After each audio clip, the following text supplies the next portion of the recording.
Gigantes del pasado, Allosaurus. El calor es brutal. El aire vibra sobre una llanura seca, agrietada, salpicada de arbustos raquíticos y coníferas dispersas que proyectan sombras cortas bajo un sol vertical. A lo lejos, una manada de herbívoros enormes se mueve lentamente junto al cauce casi seco de un río. Son gigantes de cuello largo, saurópodos de 20 metros que avanzan con esa parsimonia que solo los verdaderamente grandes pueden permitirse. Parecen invulnerables, parecen eternos, pero algo los observa. Desde detrás de un afloramiento de roca arenisca, dos ojos ambarinos, fijos, calculadores, siguen cada movimiento de la manada. La cabeza que sostiene esos ojos es estrecha, afilada, con una cresta ósea sobre cada ojo que le da un aspecto de máscara guerrera. La boca está cerrada, pero bajo los labios se adivinan hileras de dientes curvados como cuchillos de carnicero. El cuerpo, oculto tras la roca, es pura máquina de matar. 8 metros de músculo compacto, brazos poderosos terminados en garras curvas como ganchos de acero, patas traseras enormes, tensas como muelles a punto de soltarse. El depredador no tiene prisa, lleva horas esperando, tal vez días vigilando a esta manada. Sabe que no puede atacar a un adulto sano. 30 toneladas de saurópodo son demasiado incluso para él, pero hay una cría que se ha rezagado, que se ha separado unos metros del grupo, que ha cometido el error que todos los jóvenes cometen y que en este mundo se paga con la vida. Los músculos del depredador se contraen, la cola se levanta, el peso se desplaza hacia adelante, y entonces, como una explosión de carne y furia, y el animal se lanza. 150 millones de años antes de que existieran los leones, antes de que existieran los lobos, antes de que existieran los seres humanos, este animal ya había perfeccionado el arte de la caza. No era el más grande de los depredadores que han existido, no era el más fuerte, pero era, quizás, el más letal de todos, el más completo, el más versátil. La máquina de matar más eficiente que el período Jurásico fue capaz de producir. ¿Quién era este depredador que reinó durante millones de años sobre un mundo de gigantes? Gigantes del pasado, Allosaurus. Lo primero que llama la atención cuando miras un cráneo de Allosaurus no son los dientes, no son las cuencas orbitarias, no es el tamaño. Lo primero que ves son las crestas, 2 crestas bajas, rugosas, y que recorren la parte superior de cada ojo como las viseras de un casco de gladiador romano. Ningún otro gran depredador del Jurásico tenía nada parecido. El Ceratosaurus tenía un cuerno sobre la nariz, el Torvosaurus tenía un cráneo macizo y sin adornos, pero el Allosaurus llevaba esas crestas sobre los ojos como una firma, como una identidad visual que lo hacía inconfundible. ¿Para qué servían esas crestas?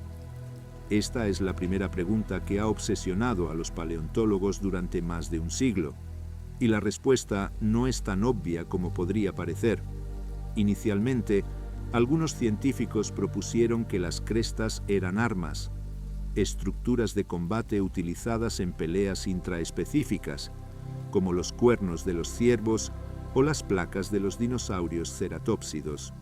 Pero las crestas del Allosaurus son demasiado pequeñas y demasiado frágiles para funcionar como armas efectivas en un combate cuerpo a cuerpo. Un golpe fuerte las habría dañado seriamente. Otros sugirieron que las crestas servían como parasoles, protegiendo los ojos del sol intenso del Jurásico. Es una idea ingeniosa, pero las crestas son demasiado pequeñas para proporcionar una sombra significativa. La teoría más aceptada hoy es que las crestas eran estructuras de exhibición, señales visuales. En vida, probablemente estaban cubiertas de queratina coloreada, quizás roja, naranja o azul brillante, como las crestas de muchas aves modernas. servían para comunicar información a otros Allosaurus: sexo, edad, estado de salud, disposición para el combate o el apareamiento. Eran una tarjeta de presentación biológica. En un mundo sin lenguaje, tu apariencia era tu mensaje, y las crestas del Allosaurus gritaban: «Mírame, estoy aquí, soy fuerte, soy peligroso». La segunda característica que hace único al Allosaurus es su cráneo, y específicamente cómo lo usaba para matar. Y aquí es donde la ciencia ha revelado algo verdaderamente sorprendente. El Allosaurus no tenía una mordida poderosa, al menos no en comparación con otros grandes terópodos. Su fuerza de mordida era significativamente menor que la del Tyrannosaurus Rex, que viviría 80 millones de años después. Los músculos de su mandíbula no eran excepcionalmente grandes. Sus dientes, aunque numerosos y afilados, eran relativamente estrechos y no estaban diseñados para triturar hueso. Entonces, ¿cómo mataba un Allosaurus a presas que podían ser 10, 20, incluso 30 veces más pesadas que él? Y la respuesta llegó en 2001, cuando la paleontóloga Emily Rayfield publicó un estudio biomecánico revolucionario. Usando modelos de elementos finitos, la misma tecnología que los ingenieros utilizan para probar la resistencia de puentes y aviones, Rayfield descubrió que el cráneo del Allosaurus no estaba diseñado para morder con fuerza. Estaba diseñado para golpear. El Allosaurus usaba su cráneo como un hacha. Abría la boca al máximo, exponiendo las hileras superiores de dientes curvados y afilados como cimitarras, y lanzaba la cabeza hacia abajo contra la presa con toda la fuerza de su cuello musculoso. El impacto hundía los dientes en la carne. Luego, el animal tiraba la cabeza hacia atrás y hacia arriba, arrancando un trozo enorme de carne y músculo. No mordía y sujetaba, mordía y desgarraba, ataque tras ataque y golpe tras golpe. Cada impacto arrancaba carne, provocaba hemorragias, debilitaba a la presa. Era una estrategia de desgaste. No necesitaba matar de un solo golpe, como un león que asfixia a una cebra. Necesitaba infligir heridas suficientes para que la presa se desangrara, se debilitara y finalmente se derrumbara. Era un cazador paciente, un cazador que hería y esperaba, hasta que la presa no podía más. Es un método de caza que no tiene equivalente exacto en el mundo moderno. Lo más parecido son los ataques del dragón de Komodo, que muerde a sus presas y las deja desangrarse durante horas o días antes de alimentarse. Pero el Allosaurus lo hacía a una escala infinitamente mayor. Sus presas no eran búfalos de agua, eran saurópodos de 20 toneladas. La tercera peculiaridad del Allosaurus son sus brazos, y aquí es donde se distingue radicalmente de su sucesor más famoso, el Tyrannosaurus Rex. Porque los brazos del Allosaurus no eran ridículos vestigios inútiles, eran armas formidables. Cada brazo era largo, musculoso, flexible, y terminaba en una mano de 3 dedos armados con garras curvas de hasta 25 centímetros de longitud. Esas garras eran ganchos, herramientas de agarre y desgarro. Cuando el Allosaurus atacaba a una presa, usaba los brazos para aferrarse al costado del animal, hundiendo las garras en la carne para mantener el contacto, mientras la cabeza golpeaba una y otra vez, arrancando trozos de músculo. Imagina el horror de esa escena. Un saurópodo joven, de quizás 8 o 10 metros, es emboscado por un Allosaurus. El depredador salta sobre el costado de la presa y hunde las garras de ambas manos en sus flancos y empieza a golpear con la cabeza. Cada golpe es un hachazo de dientes afilados. Cada golpe abre una herida nueva. La presa se sacude, gira, intenta huir, pero las garras la mantienen sujeta. La sangre brota, los músculos se desgarran. el animal empieza a debilitarse y el Allosaurus sigue golpeando. Y la cuarta característica que convierte al Allosaurus en un animal fascinante es su abundancia fósil. No estamos hablando de un dinosaurio conocido por un puñado de huesos fragmentarios. El Allosaurus es uno de los terópodos mejor conocidos de todo el registro fósil. Se han encontrado docenas de especímenes, desde crías hasta adultos gigantes, desde individuos casi completos hasta acumulaciones masivas de múltiples individuos. Esta riqueza fósil nos ha permitido conocer al Allosaurus con un nivel de detalle que es excepcional para un dinosaurio de su antigüedad. Y el espécimen más extraordinario de todos tiene nombre. Se llama Big Al. Big Al fue descubierto en 1991 en la formación Morrison de Wyoming, Estados Unidos. Es un Allosaurus juvenil de aproximadamente 8 metros de longitud, y lo que lo hace especial es que está casi completo, con más del 95% de su esqueleto preservado. Pero lo verdaderamente fascinante de Big Al no es lo completo que está, es lo dañado que está. Sus huesos muestran un catálogo de heridas, enfermedades e infecciones que cuentan la historia de una vida dura, violenta y dolorosa. Costillas rotas y soldadas, vértebras con signos de infección y dedos del pie fracturados que sanaron de forma irregular. Una lesión en el pie derecho que probablemente le hacía cojear. Big Al vivió rápido, sufrió mucho y murió joven. Y sus huesos son el testimonio más elocuente de lo que significaba ser un depredador en el Jurásico. Big Al se convirtió en una celebridad científica y cultural. Protagonizó un documental de la BBC titulado La balada de Big Al, que fue visto por millones de personas en todo el mundo. Y es a través de Big Al y de los cientos de otros especímenes encontrados a lo largo de más de un siglo de excavaciones que podemos reconstruir la vida del Allosaurus con una precisión asombrosa.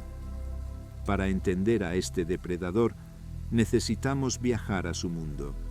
Un mundo que existió mucho antes que el del Tyrannosaurus. Un mundo más antiguo, más extraño y, en muchos sentidos, más salvaje. Allosaurus fragilis. Ese es su nombre completo. Allosaurus significa lagarto diferente, un nombre que puede parecer vago, casi decepcionante, hasta que entiendes el contexto. Cuando el paleontólogo Othniel Charles Marsh describió este animal por primera vez en 1877, la mayoría de los dinosaurios terópodos conocidos eran fragmentarios, confusos, difíciles de clasificar. Marsh reconoció inmediatamente que este animal era diferente de todo lo que se había encontrado hasta entonces. Sus vértebras tenían cavidades internas que las aligeraban, algo insólito entre los grandes reptiles conocidos. Era un lagarto diferente y, como pronto descubrirían, letal. El epíteto fragilis, que significa frágil, y se refiere a las mismas cavidades en las vértebras que hacían que los huesos fueran sorprendentemente ligeros para su tamaño. No es que el animal fuera frágil, en absoluto, pero sus huesos tenían una ingeniería interna que los hacía más ligeros de lo esperado, una adaptación que reducía el peso del esqueleto y permitía al animal moverse con una agilidad que su tamaño no haría sospechar. El Allosaurus pertenece al orden Saurischia, los dinosaurios de cadera de lagarto. Dentro de ese orden se clasifica en el suborden Theropoda, el linaje de dinosaurios carnívoros bípedos que incluye desde el diminuto Compsognathus hasta el colosal Tyrannosaurus. Más específicamente, el Allosaurus es miembro de la familia Allosauridae dentro de la superfamilia Allosauroidea, y un grupo de terópodos de tamaño grande a muy grande que dominaron los ecosistemas del Jurásico y se extendieron por varios continentes. Sus descendientes evolutivos, los carcharodontosáuridos, llegarían a rivalizar en tamaño con el propio Tyrannosaurus durante el Cretácico, con animales como el Giganotosaurus y el Carcharodontosaurus. En cuanto a su relación con animales actuales, el Allosaurus, como todos los terópodos, está más estrechamente emparentado con las aves que con cualquier reptil vivo. Las aves son, literalmente, dinosaurios terópodos que sobrevivieron a la extinción. El gorrión que ves en tu ventana es un pariente lejano del Allosaurus. Comparten un ancestro común, comparten características anatómicas fundamentales, comparten incluso, como sabemos ahora, un sistema respiratorio con sacos aéreos que maximiza la eficiencia de la respiración, la misma innovación que permite a las aves volar a alturas donde los mamíferos se asfixiarían. Las dimensiones del Allosaurus lo situaban como un depredador de tamaño grande, pero no descomunal. Un adulto promedio alcanzaba entre 8,5 y 9,5 metros de longitud, desde la punta del hocico hasta el extremo de la cola. Los especímenes más grandes podrían haber superado los 10,5 metros.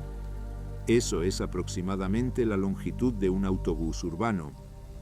De pie sobre sus patas traseras, la cabeza del animal se elevaba a unos 3,5 metros o 4 metros del suelo, lo suficiente para mirar directamente a los ojos a una persona asomada a la ventana de un segundo piso. Y su peso se estima entre 1.500 y 2.300 kilogramos para un adulto promedio, y hasta 3.000 kilogramos para los individuos más grandes, el equivalente a un automóvil grande o a un toro de lidia excepcionalmente pesado. Esto lo hacía considerablemente más ligero que el Tyrannosaurus, que podía superar las 8 toneladas, pero también considerablemente más ágil, y la agilidad era crucial, porque las presas del Allosaurus no eran precisamente fáciles. El Allosaurus vivió durante el Jurásico Superior, en un período que los geólogos llaman las edades Kimmeridgiana y Titoniana, hace aproximadamente entre 155 y 150 millones de años. Para dimensionar esa cifra, piensa en esto. El Allosaurus vivió 85 millones de años antes que el Tyrannosaurus Rex. Y la distancia temporal que separa al Allosaurus del T-Rex es mayor que la que separa al T-Rex de nosotros.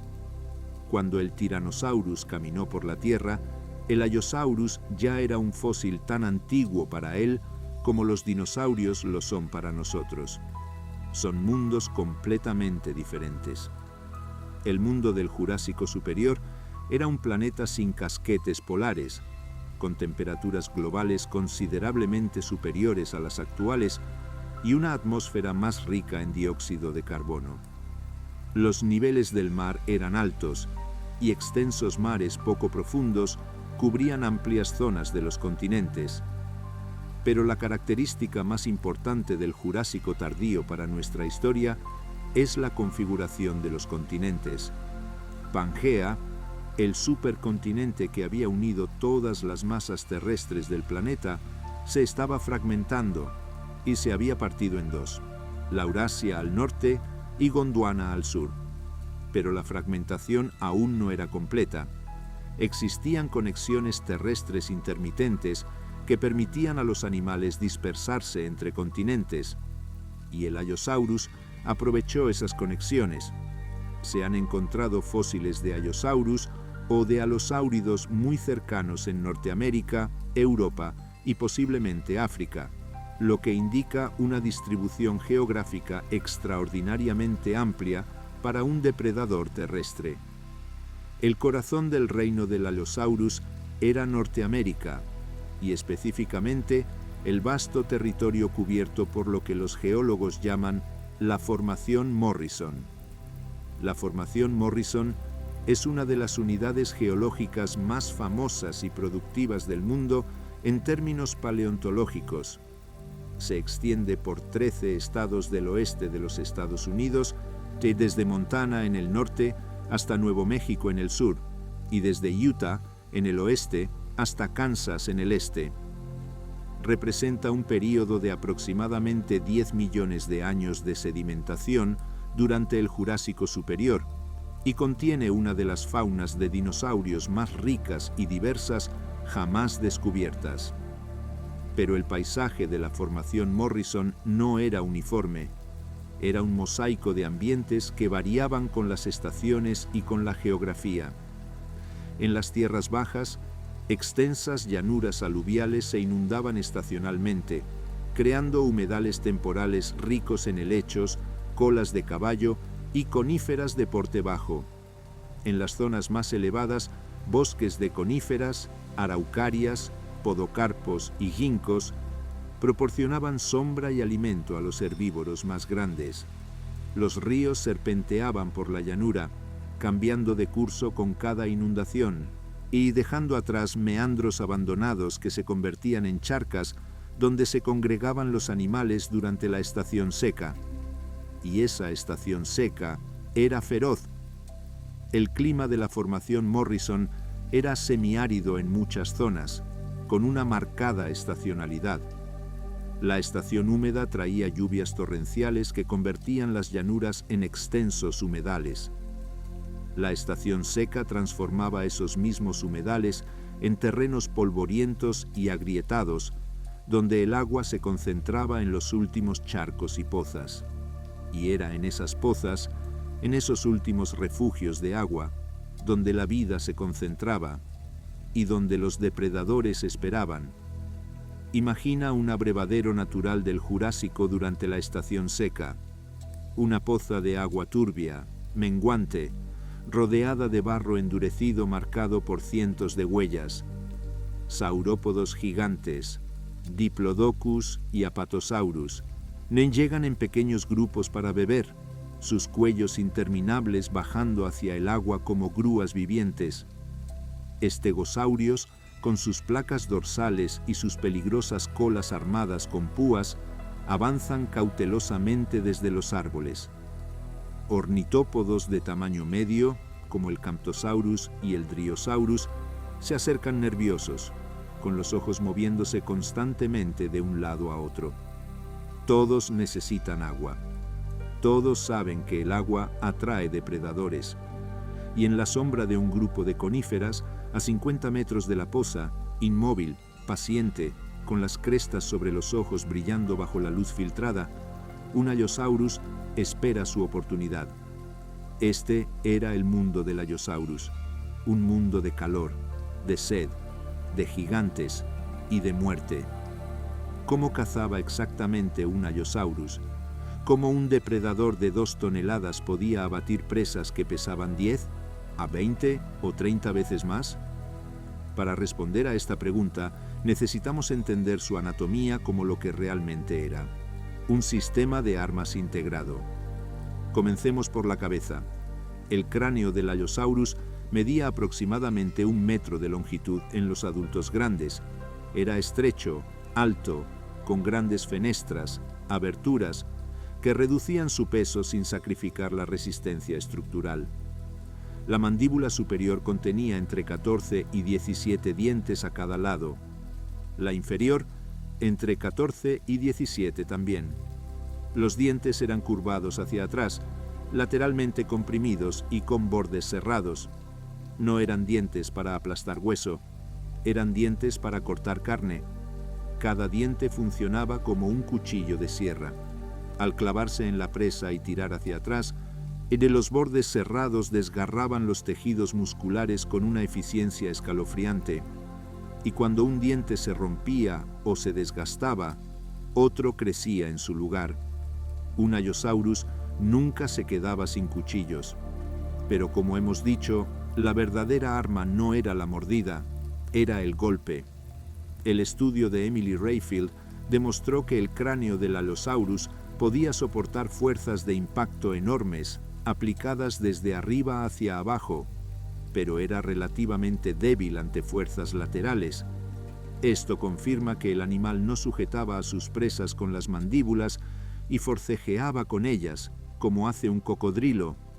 Golpeaba, Abría la boca hasta un ángulo impresionante de casi 90 grados, mucho más que cualquier mamífero carnívoro, exponiendo toda la batería superior de dientes, y lanzaba la cabeza contra la presa con la fuerza de un cuello musculoso de 1,5 metros de longitud.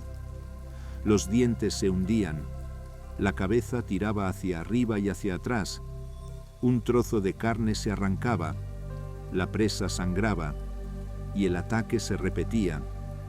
Los brazos complementaban esta técnica de forma crucial. Cada brazo terminaba en una mano de 3 dedos con garras que, medidas a lo largo de la curvatura, alcanzaban los 25 centímetros. Estas garras no eran rectas, eran curvas, como garfios de abordaje, diseñadas para engancharse en la carne y no soltarse. La muñeca y el antebrazo del Allosaurus eran extraordinariamente fuertes, con inserciones musculares que indican una capacidad de agarre formidable. Cuando un Allosaurus atacaba a un saurópodo grande, probablemente se aferraba al costado del animal con ambos brazos, mientras infligía heridas con la cabeza. Los brazos lo anclaban a la presa, la cabeza hacía el daño, y luego estaban las patas traseras, largas, musculosas, con un fémur que medía entre 75 y 85 centímetros en los adultos. Los modelos biomecánicos sugieren que un Allosaurus adulto podía alcanzar velocidades de entre 30 y 40 kilómetros por hora en carreras cortas.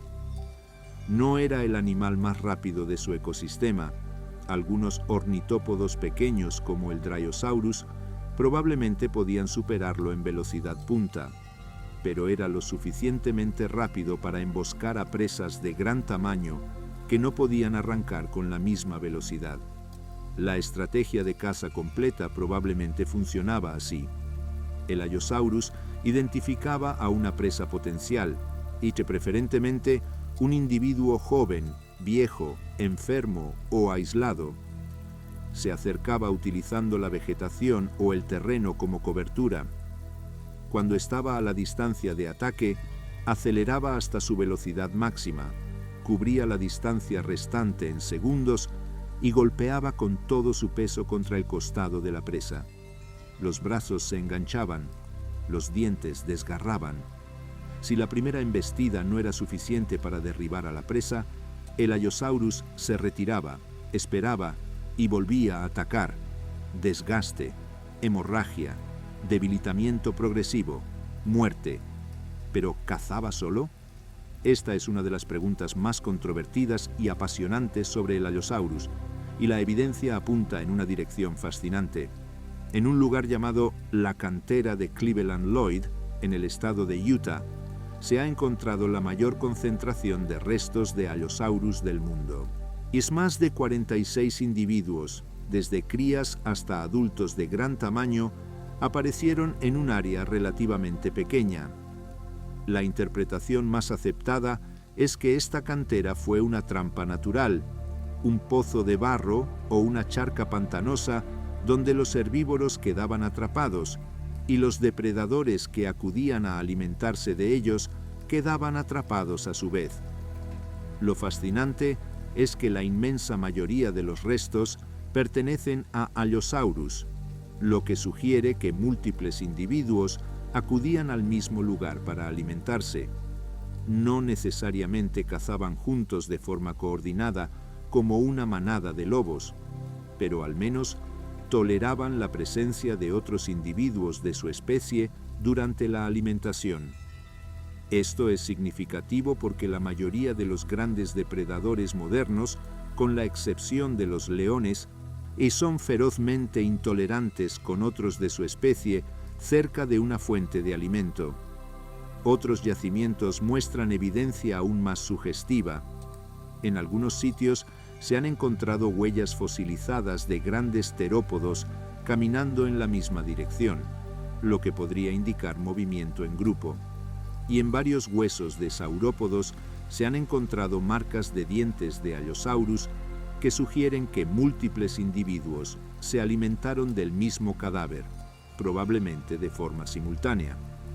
¿Cazaban en grupo de forma coordinada? Es posible, pero no está demostrado.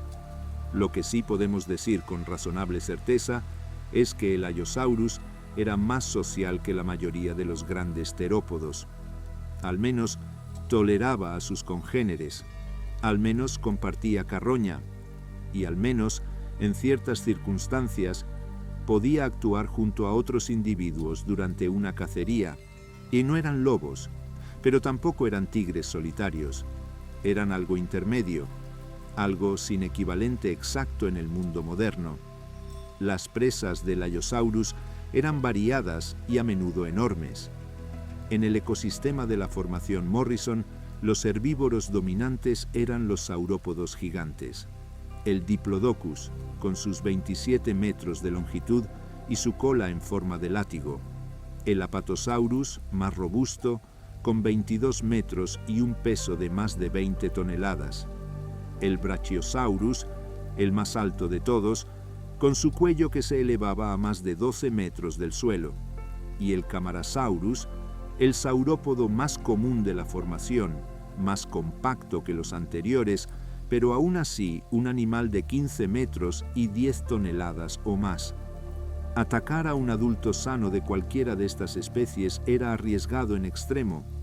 Un coletazo de Diplodocus podía romper huesos, y un pisotón de Apatosaurus podía aplastar un cráneo. Pero las crías, los juveniles, los viejos y los enfermos eran otra historia. Y en una población de saurópodos siempre había individuos vulnerables. Pero los saurópodos no eran las únicas presas. El Allosaurus también cazaba estegosaurios, y esta era probablemente la presa más peligrosa de todas. El Stegosaurus, con sus 4 púas caudales que los paleontólogos llaman el Tagomycer, era capaz de infligir heridas mortales a cualquier depredador que se acercara demasiado por detrás. Un golpe lateral de esa cola armada podía perforar el cráneo de un Allosaurus, y tenemos evidencia de que esto sucedía. Se ha encontrado un hueso púbico de Allosaurus con una perforación circular que coincide exactamente con el diámetro de una púa caudal de Stegosaurus. Y la herida se había infectado, pero había empezado a sanar, lo que significa que el Allosaurus sobrevivió al ataque, pero otros no tuvieron tanta suerte. También se han encontrado vértebras caudales de Stegosaurus con marcas de dientes de Allosaurus. La relación entre estos dos animales era la de depredador y presa peligrosa, una danza mortal que se repetía generación tras generación durante millones de años. Otros herbívoros más pequeños, como el Camptosaurus, un ornitópodo de unos 5 metros, y el Driosaurus, más pequeño y ágil, también formaban parte de la dieta del Allosaurus. Estos animales eran más fáciles de cazar que los saurópodos o los estegosaurios, pero también más difíciles de atrapar, ya que probablemente eran más rápidos que el Allosaurus en carrera abierta.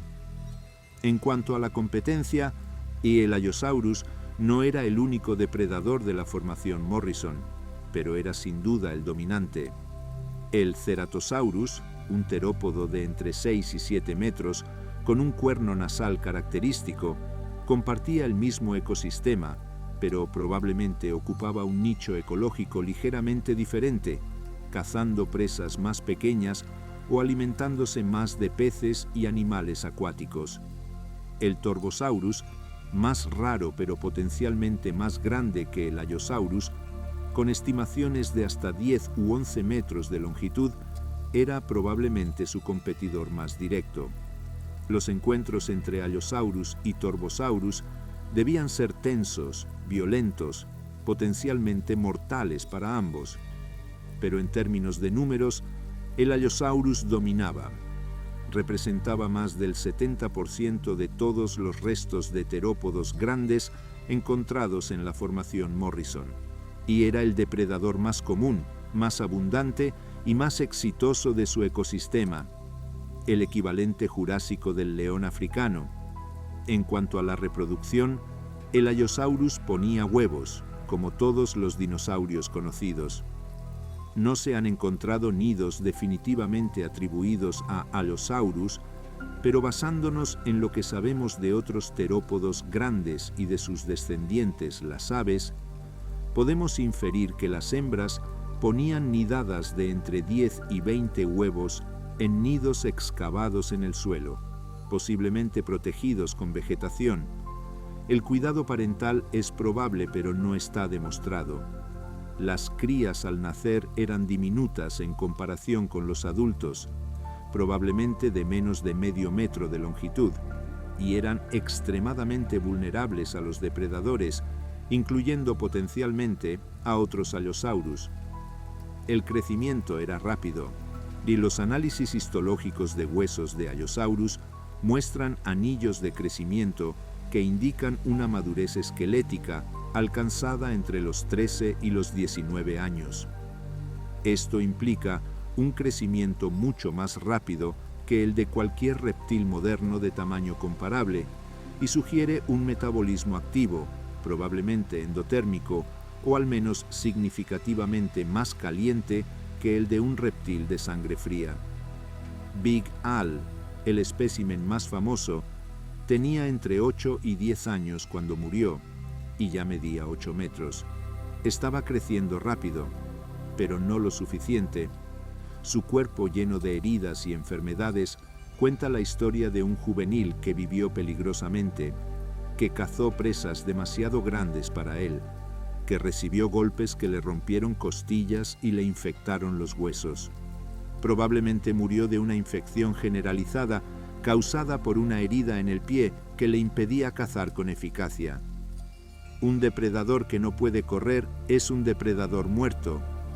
Esa era la vida del Allosaurus: gloria y sufrimiento, poder y fragilidad. La paradoja del depredador supremo que podía matar a un gigante de 20 toneladas, pero que podía morir por una infección en el dedo del pie. La historia humana del Allosaurus es inseparable de una de las rivalidades más feroces y productivas de la historia de la ciencia, la llamada Guerra de los Huesos. En la década de 1870, dos paleontólogos estadounidenses, Othniel Charles Marsh, de la Universidad de Yale, y Edward Drinker Cope, de la Academia de Ciencias Naturales de Filadelfia, iniciaron una competición despiadada por descubrir y nombrar el mayor número posible de dinosaurios. Esta rivalidad, alimentada por egos desmesurados, ambición personal y un acceso casi ilimitado a los riquísimos yacimientos del oeste americano, transformó la paleontología, y el Allosaurus fue una de las joyas de la corona de esa guerra. Fue Marsh quien describió al Allosaurus formalmente en 1877, basándose en un fragmento de vértebra encontrado en Colorado. Pero en su prisa por nombrar especies antes que Cope, Marsh también describió varios otros dinosaurios que resultaron ser, años después, el mismo animal con nombres diferentes. Creosaurus, Labrosaurus y otros nombres cayeron en la sinonimia cuando se demostró que todos eran Allosaurus. Cope, por su parte, también encontró restos de Allosaurus, pero los llamó Epantherias, un nombre que algunos paleontólogos modernos todavía debaten si es válido o no. La guerra de los huesos fue caótica, derrochadora y a menudo científicamente irresponsable. Ambos hombres empleaban espías para vigilar las excavaciones del rival. Saboteaban yacimientos para que el otro no pudiera trabajar en ellos. Publicaban descripciones precipitadas basadas en fragmentos insuficientes. Pero de ese caos emergió un tesoro paleontológico sin precedentes.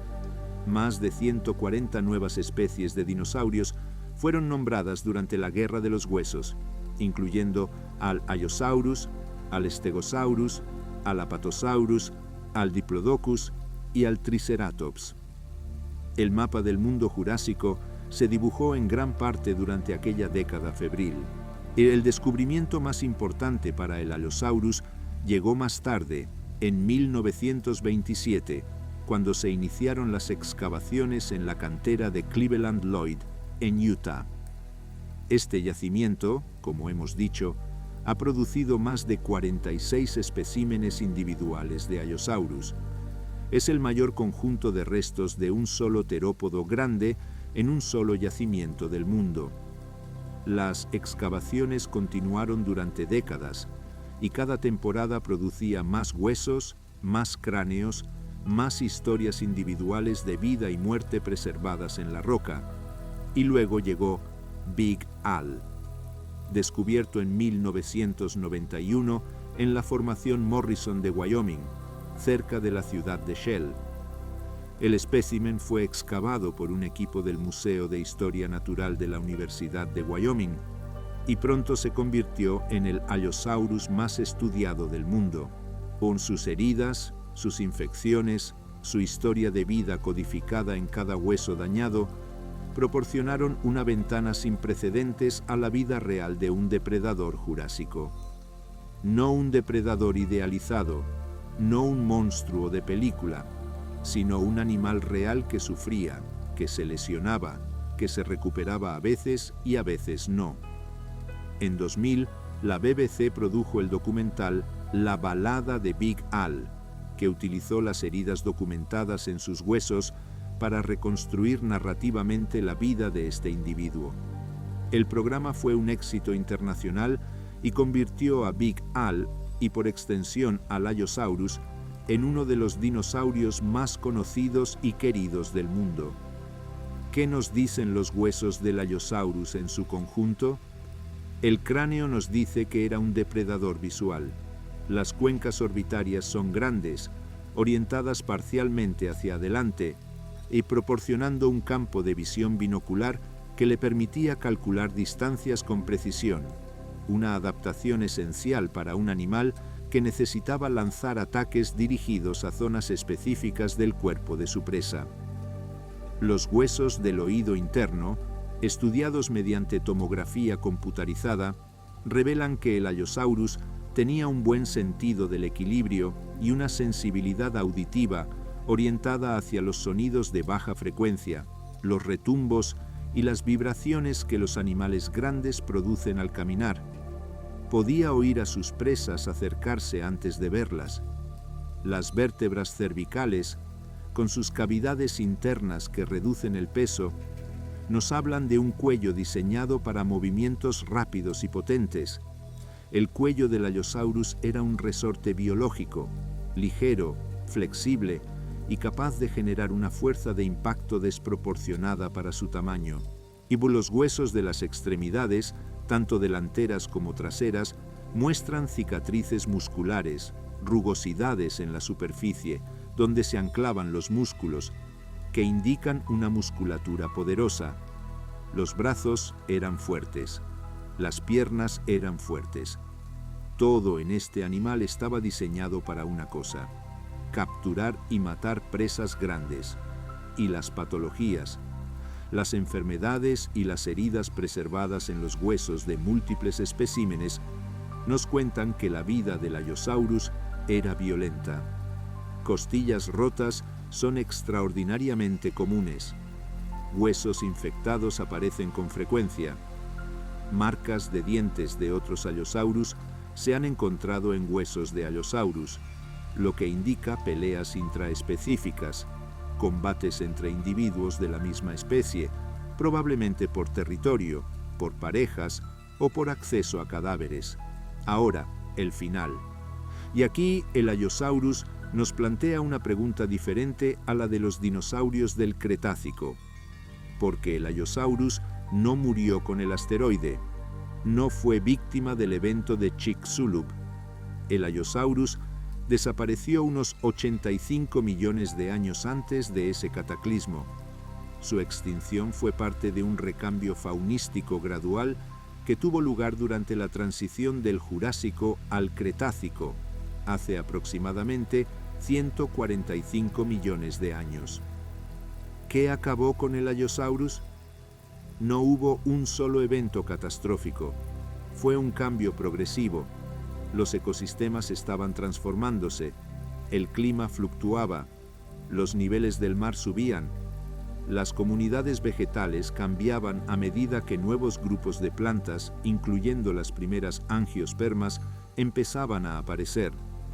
Los herbívoros que habían sido las presas del Allosaurus, de los grandes saurópodos diplodócidos como el Diplodocus y el Apatosaurus, estaban declinando en Norteamérica, reemplazados por nuevos grupos de herbívoros. Y con la desaparición de sus presas, los depredadores especializados en cazarlas perdieron su razón de ser. El Allosaurus no desapareció de un día para otro. Sus descendientes evolutivos, los Carcharodontosáuridos, continuaron en Gondwana durante millones de años más, alcanzando tamaños enormes en África y Sudamérica. La sangre del Allosaurus, en sentido evolutivo, siguió corriendo durante el Cretácico, pero el linaje original, el Allosaurus fragilis, que había dominado la formación Morrison durante 10 millones de años, se apagó lentamente, como una vela que se consume, y en su lugar surgieron nuevos depredadores, los tiranosáuridos, y que durante el Jurásico habían sido animales pequeños y marginales, comenzaron su ascenso. Los dromeosáuridos, los raptores, se diversificaron y ocuparon nichos ecológicos que antes pertenecían a otros. La historia de la vida no se detiene. Cuando un actor abandona el escenario, otro ocupa su lugar.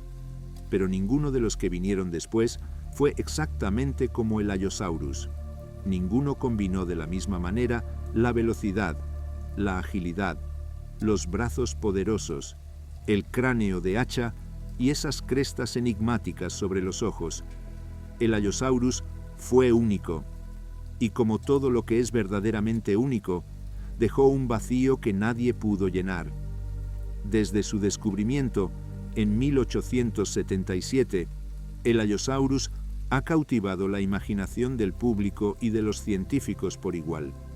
Es el fósil estatal de Utah y protagoniza exposiciones permanentes en el Museo de Historia Natural de Utah, en el Smithsonian de Washington, en el Museo Carnegie de Pittsburgh y en decenas de museos de todo el mundo.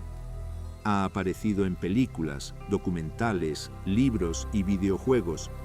Su silueta, con esa cabeza de crestas y esa postura de depredador al acecho, es una de las más reconocibles de la paleontología. Pero más allá de la fama, más allá de la cultura popular, lo que hace al Allosaurus verdaderamente importante es lo que nos enseña sobre la vida en la Tierra. Nos enseña que la evolución es una artesana paciente que tarda millones de años en perfeccionar una máquina de cazar. Nos enseña que hasta el depredador más letal es vulnerable, que un dedo del pie roto puede ser una sentencia de muerte. Nos enseña que la vida es simultáneamente brutal y hermosa, y que la misma naturaleza que creó las garras del Allosaurus creó también las alas de las primeras aves que compartían su cielo. En el Museo de Historia Natural de Utah, en Salt Lake City, hay una sala donde los esqueletos de los dinosaurios de la formación Morrison están montados en posiciones que recrean un momento congelado del Jurásico.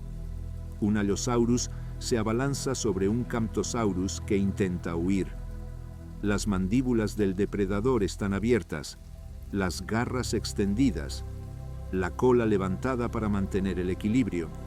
Es un instante de violencia pura, capturado en hueso y metal, iluminado por focos que proyectan sombras largas sobre el suelo de la sala. Los visitantes pasan y se detienen.